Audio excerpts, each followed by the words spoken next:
G'day, it's Shane here from Grape TV, and thank you for joining me in my home bar. But more importantly, thank you for helping me spread McLaren Vale wine to the world. Had a lovely steak dinner tonight, 2 red wines. I'm going to share each of those red wines over the next couple of weeks with you. And the first one is what's called the Meantime.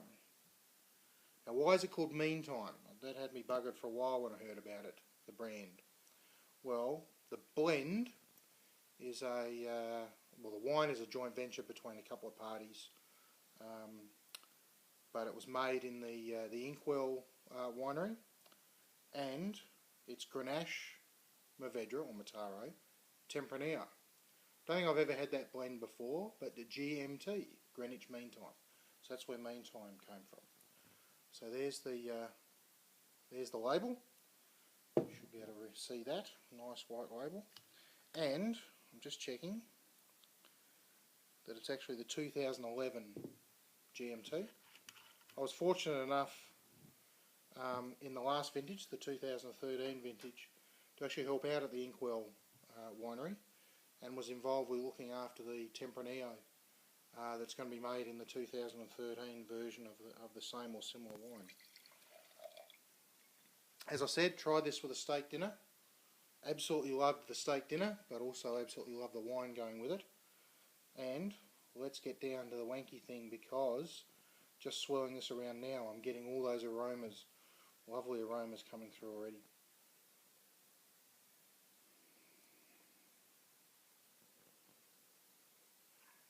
What I really like about this wine is I think of the 3 components, Grenache, Mourvèdre and Tempranillo, as 3 distinctly different wines. So Grenache, I think of redness, I think of can be confectionery red licorice, red currant, you know, all those the red cherries, all those things, and really looks best looked after if you look after it with a little amount of oak, very small amount of oak. Mourvèdre tends to be a more gutsy backbone type of wine. I just seem to get a lot of violets and things like that, particularly on the nose with Mourvèdre. And Tempranillo is a bit of funkiness, a bit of fruit funkiness, a little bit of earthiness and things like that. And funnily enough, I don't know whether it's by suggestion or what, but I actually get those 3 components in here. I get the redness of the Grenache up front. I get a bit of earthiness from the Tempranillo in the middle, and definitely that backbone of Mourvèdre, getting some strength there.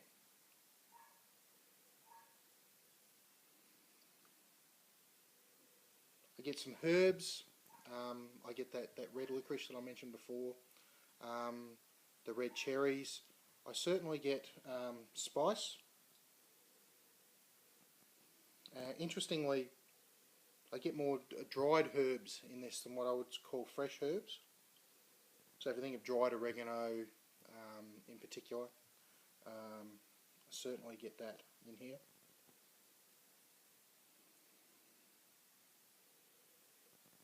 And all in all, a very pleasant wine.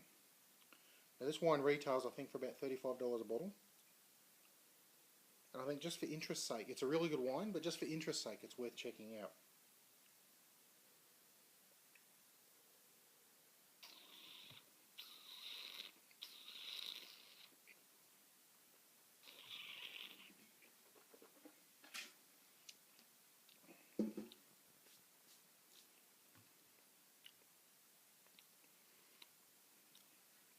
Definitely cherries, definitely red licorice at the front.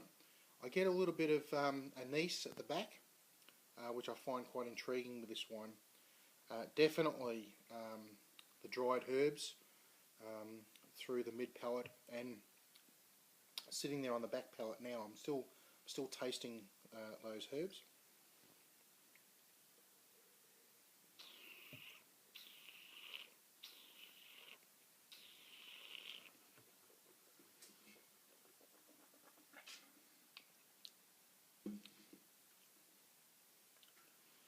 It's a really nice lingering wine.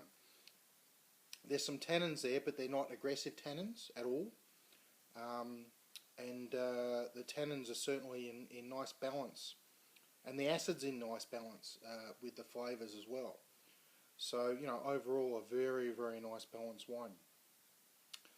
You know, I'm still surprised, I suppose, to say how well the Tempranillo blends in with these other two varieties. I've had a Grenache Tempranillo before, but never had these three in combination. The strength of the Mourvèdre, I'm still getting that. Still getting that on the palate now. And those lovely red fruits up front. Yeah, I'm not sure of the various components of the blend, how much of each is in the blend. But highly enjoyable. Went well with the steak, but as you can imagine with the redness associated with this wine, that you might want to drink this maybe with tapas. And you know, that goes with that little bit of earthiness that comes through as well. Sorry, I stepped on something there. The earthiness, and yeah, really get that earthiness on the mid palate. I forgot to mention that before again. And it's still lingering now, still lingering. And what's also good there is that I'm actually getting, my mouth is salivating, so it's saying give me some more. And I must admit, very high tannic wines, I don't always get that. Very, very well balanced. 2011 was a particularly difficult year, and they've done well having such a good wine from 2011. Which it goes again for saying, well, you know, don't buttonhole a particular vintage. Listen, that's all we have time for Loner Grape TV today. Hope you enjoyed it. I certainly enjoyed bringing a new blend, I shouldn't say variety, but a new wine, Meantime. And if you want to find out more about Meantime, let me know, and I'll point you in the right direction. So thank you very much, and we'll see you next time.